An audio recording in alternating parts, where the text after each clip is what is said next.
Yeah, so I'm working on imaging and monitoring a volcano on Iceland.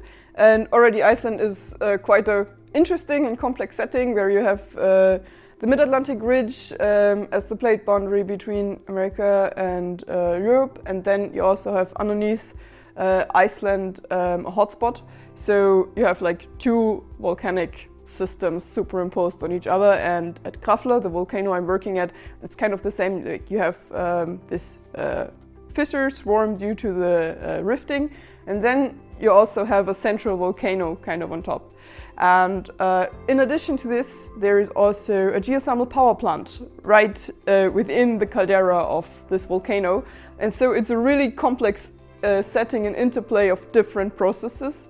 And part of my PhD is to understand, or like first to image the complexity of the system, and then to monitor if the natural processes, the anthropogenic processes, lead to seismicity, to changes in the underground, to changes in fluids. So it's kind of to understand the whole system in a better way, and then also to incorporate the other people from the project who view the volcano in a different way with other disciplines, and to bring that together to get, in general, a better understanding and a better conceptual model of this volcano and how it's working.